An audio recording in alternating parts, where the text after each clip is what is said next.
अपर्णा घरातील सर्वात धाकटी सून. 6 महिन्यापूर्वीच तिचे लग्न झाले होते. ती सुशिक्षित होती आणि तिच्या पतीचा चांगला व्यवसाय होता.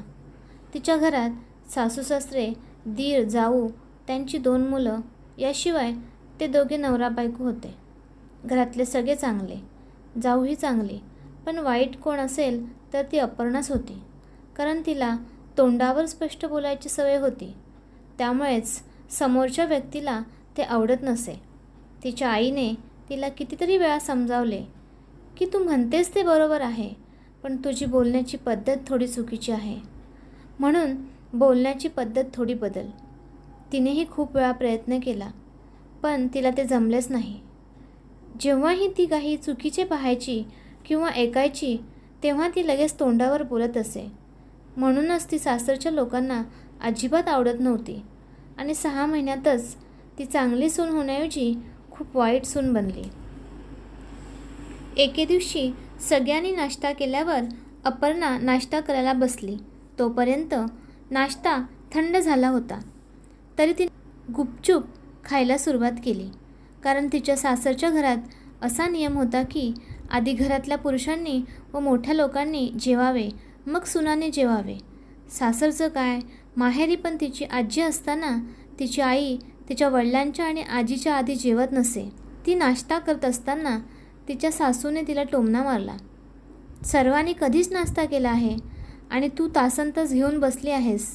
तुझ्या तोंडात दात नाहीत का गं? घरातील सर्व कामे तशीच पडली आहेत आणि एवढा वेळ नाश्ता करणार आहेस? हे सगळं ऐकून अपर्णाला खूप वाईट वाटलं. तरीही ती हळू आवाजात बोलली, आई, जेवताना पण टोमणा मारायलाच हवा का? कमीत कमी शांतपणे जेवू द्या तरी. जाता जाता वळून सासू म्हणाली, अमित उठला की नाही अजून? ती म्हणाली, नाही अजून उठले. अगं उठव त्याला मग.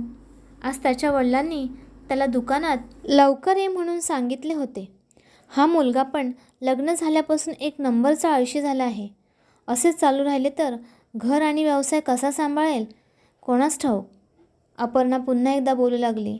तोपर्यंत तिच्या जाऊने तिला गप्प राहण्याचा इशारा केला. म्हणून ती गप्प राहिली. पण सासू मात्र बोलतच राहिली. जेव्हापासून ही मुलगी घरात आली तेव्हापासून घरात कलह सुरू झाले आहेत. हिचा पायगुणच चांगला नाही, असे बोलत सासू खोलीतून बाहेर पडली. हे सगळं ऐकून दोघीही अवाक झाल्या. एके दिवशी अपर्णा स्वयंपाक करत असताना तिच्या भावाचा फोन आला की पप्पा आणि मी तुमच्या घराजवळच काही कामासाठी आलो आहोत, त्यामुळे भेटायला येत आहोत. ती आनंदाने म्हणाली, हो भाऊ ये, आणि मी जेवण बनविते, तुम्ही जेवायलाच या. भाऊ म्हणाला, हो ठीक आहे. तिला खूप आनंद झाला. लग्नानंतर तिचे वडील पहिल्यांदाच घरी येत होते. ती खूप खुश होती. तिने तिच्या वडिलांची आवडीची छोलेची भाजी बनविली. तितक्यात अमित चहा घ्यायला आला. ती त्याला म्हणाली, तुम्ही इतका वेळ झोपता आणि आई माझ्यावर रागावतात. लवकर दुकानात जा. पप्पाने तुम्हाला लवकर यायला सांगितले आहे.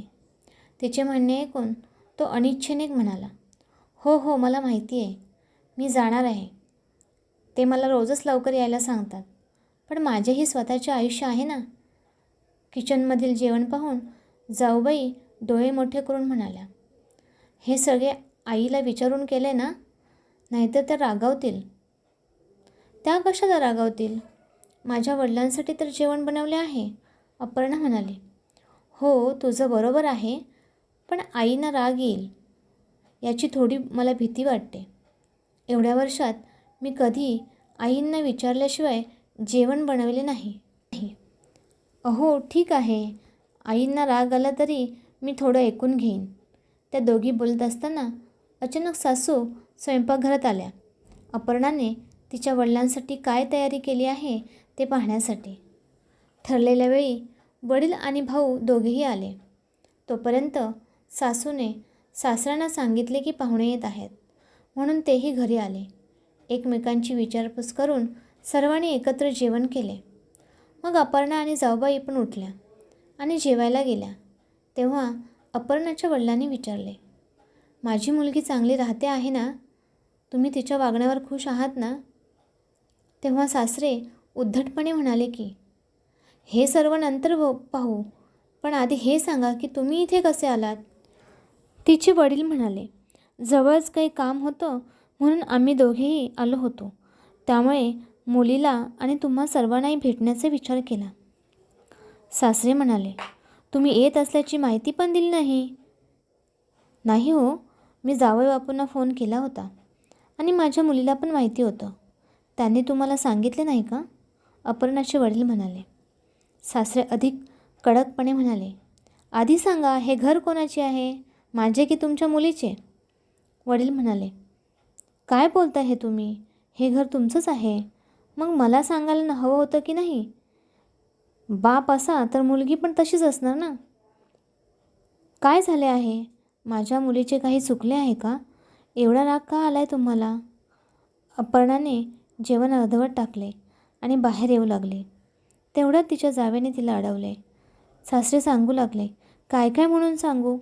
सगळ्यात आधी तुमच्या मुलीला बोलायची अजिबात शिस्त नाही आहे. घरात सगळ्यात लहान आहे, पण बोलते सगळ्यात मोठी असल्यासारखी. आणि नवऱ्याला नावाने हाक मारते. अहो, हल्ली मारतात नावाने हाक. हे पहा, हा ट्रेंड तुमच्या घरात असेल, माझ्या घरात नाही. आत्तापर्यंत अपर्णाच्या सासूबाई तिला कडक वाटायच्या, पण सासरे तर सासूपेक्षा 2 पावले पुढचे होते. त्यांचे कडवट बोलणे तिला सहन होत नव्हते. तिचे डोळे भरून आले. स्पष्टीकरण देण्यासाठी ती पटकन किचनमधून बाहेर येऊ लागली, पण तिच्या जावेने पुन्हा एकदा तिचा हात धरला आणि तिला आत ओढले. तू काय बोलणार त्यांच्यामध्ये? भांडण अजून वाढेल. तिचे बोलणे ऐकून अपर्णा म्हणाली, मी तुमचे काही ऐकणार नाही. जर मी वाईट आहे तर आणखी वाईट होऊ दे, पण हे सर्व सहन करणे माझ्या हाताबाहेर आहे. तुला आणखीन अपमान करून घ्यायचा आहे का तुझ्या वडिलांचा आणि भावाचा? ती परत किचनमध्ये येऊन रडू लागली. तिला रडताना पाहून तिची जाऊही रडू लागली. त्यांचे बोलणे अजूनही सुरूच होते. यावेळी तिच्या सासूबाई म्हणाल्या, अहो, माझी मोठी सून किती विनम्र आणि सुसंस्कृत आहे. मी काय सांगू, ती शिकलेली नाही का? ती एका मोठ्या कुटुंबातली आहे. तिच्या वडिलांप्रमाणे तुमची कमाई नाही, तरी तुमच्या मुलीला गर्व किती. तुमची मुलगी माझ्या घरी आली तेव्हापासून माझ्या घरची भरभराट थांबली आहे. तुमची मुलगीच पांढऱ्या पायाची आहे. माझा मुलगा खूप कष्ट करतो, पण लग्नानंतर त्याने काम करणे बंद केले आहे. तुम्ही आमची फसवणूक केली आहे. लग्नापूर्वी मोठे बोलत होते, माझी मुलगी अशी आहे तशी आहे, पण तिचे खरे रंग गेल्या 6 महिन्यात पाहिले आहेत. तिच्या सासू सासऱ्यांचे सर्व म्हणणे ऐकून तिच्या वडिलांना खूप राग आला होता. आमचे बोलून झालेले आहे, तुम्ही तुमच्या मुलीशी बोला आता काय ते, असे तिच्या सासऱ्याने सांगितले. अपर्णाच्या वडिलांनी तिला हाक मारले आणि विचारले, बेटा, मी काय ऐकतोय हे? तुझे सासरे तुझ्याबद्दल काय बोलत आहेत? तुझ्या आईने तुला जे शिकवले ते सगळे विसरलीस का तू? तू एवढी शिकलेली असूनही अशी का वागतेस? आम्ही दिलेले सगळे संस्कार विसरलीस का? मला वाटले होते माझी मुलगी सासरी चांगले वागून माझे नाव काढेल, पण हे सगळं ऐकून मला खूप वाईट वाटते आहे.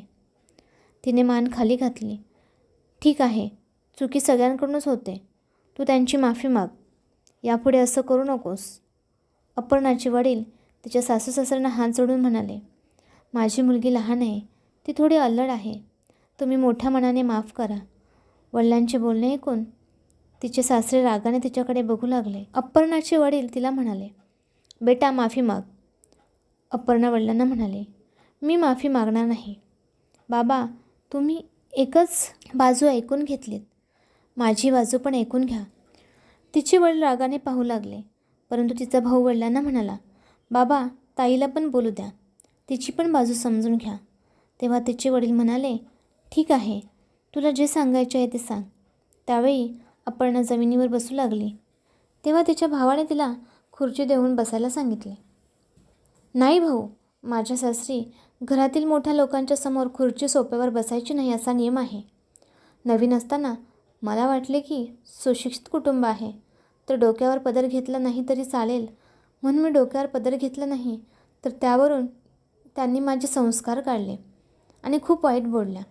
मला खूप वाईट वाटले, पण मी काहीच बोलली नाही. त्या दिवसापासून मी डोक्यावरचा पदर पडू दिला नाही.